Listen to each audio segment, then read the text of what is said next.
अस्सलाम वालेकुम। आज की इस लेक्चर में हम डिस्कस करेंगे एंडोमेम्ब्रेन सिस्टम। इस एंडोमेम्ब्रेन सिस्टम में हम पार्टिकुलरली डिस्कस करेंगे एंडोप्लाज्मिक रेटिकुलम के बारे में। तो आइए समझते हैं सबसे पहले एंडोमेम्ब्रेन सिस्टम हम किससे कहते हैं।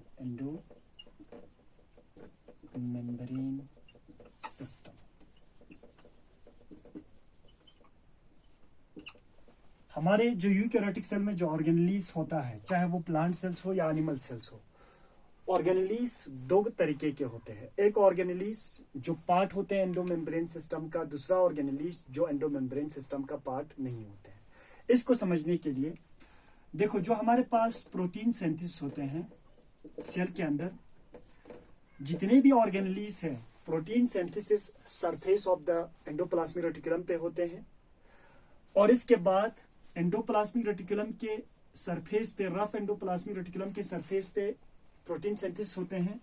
फिर ये प्रोटीन को ट्रांसपोर्ट कर देते हैं कहाँ पे, हमारे गोल्गी एपरेटस या गोल्गी बॉडीज को, फिर इसके बाद लाइसोसोम्स को, फिर वाइक्यूल्स को। इस तरह से क्या होता है, प्रोटीन आगे ट्रांसपोर्ट होता है, या कोई भी मॉलिक्यूल जब बाहर से आते हैं ठीक इसी तरह से आते हैं।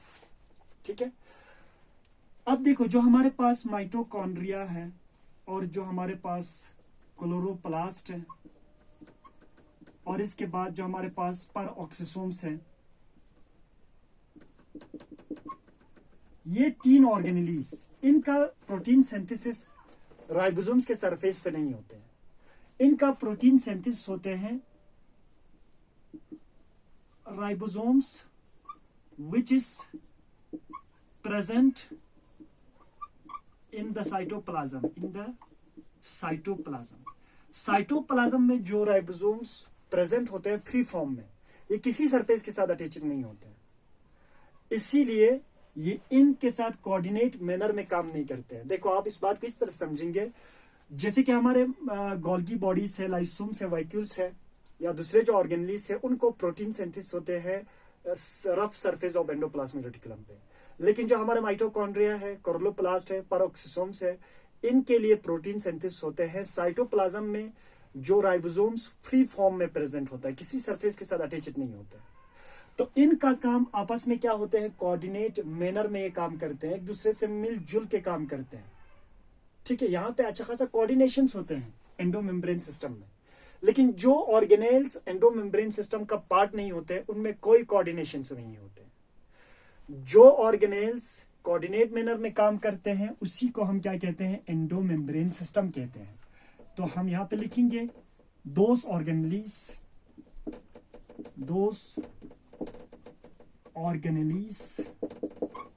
which perform functions in coordinate manner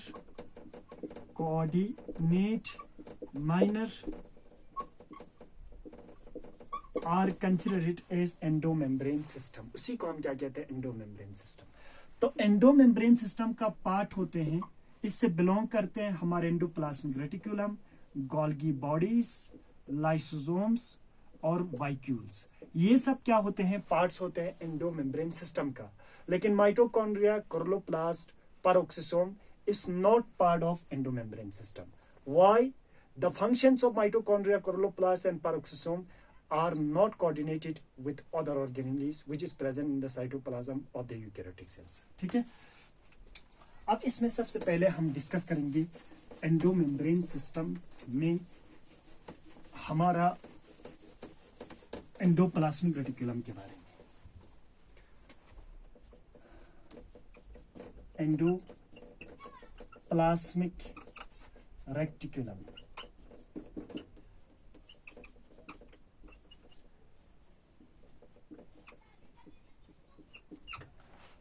देखो, endoplasmic reticulum is present in all eukaryotic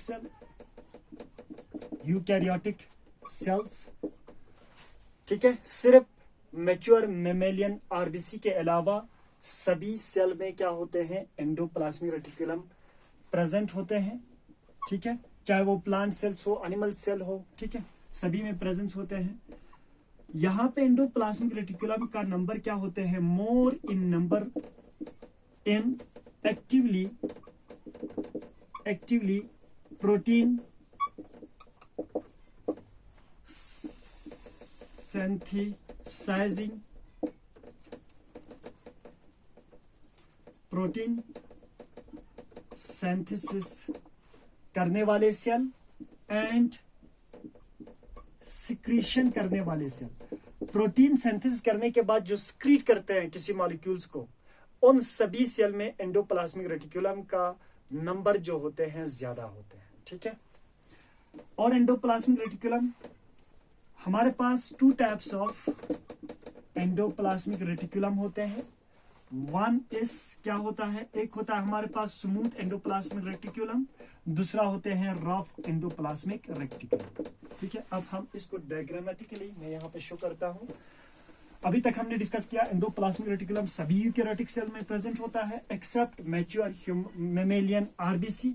endoplasmic reticulum का नंबर ज्यादा होते हैं उन सेल में जो एक्टिवली प्रोटीन को सिंथेसिस करते हैं और कुछ न कुछ किसी न किसी मॉलिक्यूल्स को क्या करते हैं, सिक्रीट करते हैं। इट मे बी हार्मोन्स और एंजाइम्स, ठीक है।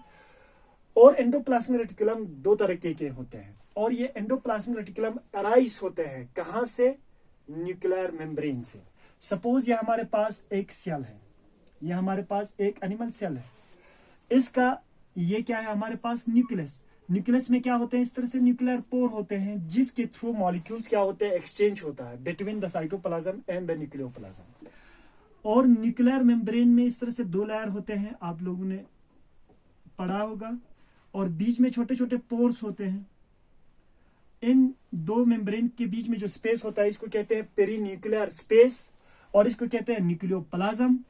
अब देखो इसके आउटरमोस्ट जो मेम्ब्रेन का जो लेयर होता है यहां से कुछ इस तरह से क्या होते हैं, प्रोट्रूजन निकलते हैं इस तरह से, और यही बाद में क्या बनाते हैं, एंडोप्लाज्मिक रेटिकुलम। एंडोप्लाज्मिक रेटिकुलम इस तरह से नेटवर्क लाइक स्ट्रक्चर होते हैं, ठीक है, इस तरह से। एंडोप्लाज्मिक रेटिकुलम एक मैं यहां पे बना लेता हूं ताकि हमें समझने में इजी हो जाएगा, इस तरह से। तो इसका अराइज कहां से होता है, फॉर्मेशन कहां से होते हैं, outer membrane of outer nuclear membrane से अराइज होते हैं, ठीक है। अब देखो यहां पे कुछ एंडोप्लाज्मिक रेटिकुलम के सरफेस पे क्या होते हैं, इस तरह से राइबोसोम्स क्या होते हैं, अटैच होते हैं। इस तरह से क्या अटैच होते हैं, राइबोसोम्स अटैच होते हैं। जिसके सरफेस पे राइबोसोम्स अटैच है उसको हम क्या कहते हैं, रफ एंडोप्लाज्मिक रेटिकुलम कहते हैं। दूसरा जिसके सरफेस पे एंडोप्लाज्मिक रेटिकुलम प्रेजेंट नहीं होता है उसको हम क्या कहते हैं, स्मूथ एंडोप्लाज्मिक रेटिकुलम। तो ये क्या है हमारे पास, रफ एंडोप्लाज्मिक रेटिकुलम है। और इसी तरह से इसके सरफेस पर राइबोसोम्स अटैच्ड नहीं है, इसको कहते हैं स्मूथ एंडोप्लाज्मिक रेटिकुलम। यहां तक क्लियर है। अब देखो सबसे पहले मैं डिस्कस करता हूं यहां पे types of endoplasmic reticulum. We have 2 types of endoplasmic reticulum. Number 1, first हमारे पास है रफ एंडोप्लाज्मिक रेटिकुलम, दूसरा है हमारे पास स्मूथ एंडोप्लाज्मिक रेटिकुलम, ठीक है। अब देखो रफ एंडोप्लाज्मिक रेटिकुलम के सरफेस पे क्या अटैच्ड होते हैं, सरफेस अटैच्ड विथ किसके साथ, राइबोसोम्स। और यहां पे राइबोसोम किस तरह के होते हैं, एटीएस। और ये ribosome is mainly responsible for the process of protein synthesis. तो आपको यहां से ये भी समझ आएगा कि rough endoplasmic reticulum is responsible for protein synthesis. Why, here is the ribosome present, ठीक है। इसी तरह से स्मूथ एंडोप्लाज्मिक रेटिकुलम यहां पे क्या होते हैं, विदाउट राइबोसोम्स होते हैं, यहां पे राइबोसोम्स प्रेजेंट नहीं होते। और एक इंटरेस्टिंग बात यहां पे देखो, राइबोसोम्स जो होते हैं वो रफ एंडोप्लाज्मिक रेटिकुलम के सरफेस पे क्या होते हैं, अटैच्ड होते हैं with the help of a protein called riboforin. Riboforin is a protein which is mainly responsible for attachments of ribosomes with the surface of endoplasmic reticulum. Suppose यहाँ पे एक particular क्या होते हैं, प्रोटीन्स होते हैं जिसके मदद से यहाँ पे ये अटैच होते हैं और इसको क्या कहते हैं, riboforin. Riboforin is a protein which is mainly responsible for attachments of ribosome with the surface of endoplasmic reticulum, ठीक है। अब देखो एंडोप्लाज्मिक रेटिकुलम में क्या होते हैं यहाँ पे इसमें दो रीजन्स होते हैं। देखो, इस रीजन को कहते हैं ल्यूमिनल साइट, और इसको कहते हैं, बाहर को कहते हैं एक्स्ट्रा ल्यूमिनल साइट। तो इसके अंदर जो स्पेस होता है इसको क्या कहते हैं, ल्यूमेन ऑफ एंडोप्लाज्मिक रेटिकुलम। और यहां पे क्या होते हैं, ल्यूमेन में क्या होता है, मॉडिफिकेशंस होते हैं। मिसाल के तौर पर डाइसल्फाइड बॉन्ड का फॉर्मेशंस होते हैं, या किसी मॉलिक्यूल्स को या किसी प्रोटीन्स को वहां पे अगर कट करना है या रिजॉइन करना है, यहां पे किया जाता है। ठीक इसी तरह से जो एक्स्ट्रा ल्यूमिनल साइट जो होते हैं एंडोप्लाज्मिक रेटिकुलम का, वहां पे प्रोटीन को या दूसरे मॉलिक्यूल्स का सिंथेसिस किया जाता है। ठीक है,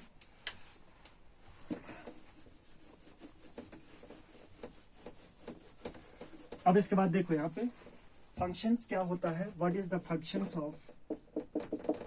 ऑफ एंडोप्लाज्मिक रेटिकुलम। तो फंक्शंस में हम सबसे पहले डिस्कस करेंगे रफ एंडोप्लाज्मिक रेटिकुलम का फंक्शंस क्या होते हैं। इसके बाद हम डिस्कस करेंगे स्मूथ एंडोप्लाज्मिक रेटिकुलम का फंक्शंस क्या होते हैं। रफ एंडोप्लाज्मिक रेटिकुलम का फंक्शंस होते हैं mainly responsible for protein synthesis, and the process of protein synthesis is known as translation, और इसी को हम क्या कहते हैं, ट्रांसलेशन कहते हैं। तो आपको एग्जाम में पूछा जा सकता है where the translation take place. तो rough surface of endoplasmic reticulum, why, due to the presence of ribosomes on it, यहाँ पर राइबोसोम्स होते हैं। इसके अलावा दूसरा यहाँ पे जो होते हैं हमारे पास स्मूथ एंडोप्लाज्मिक रेटिकुलम का फंक्शंस क्या होता है। देखो, सबसे पहला जो फंक्शन है, ये मल्टीपल फंक्शन को परफॉर्म करते हैं। ये यहाँ पे लिपिड सिंथेसिस करते हैं, लिपिड सिंथेसिस। ठीक है, दूसरा यहाँ पे इसका काम है डिटॉक्सिफिकेशन।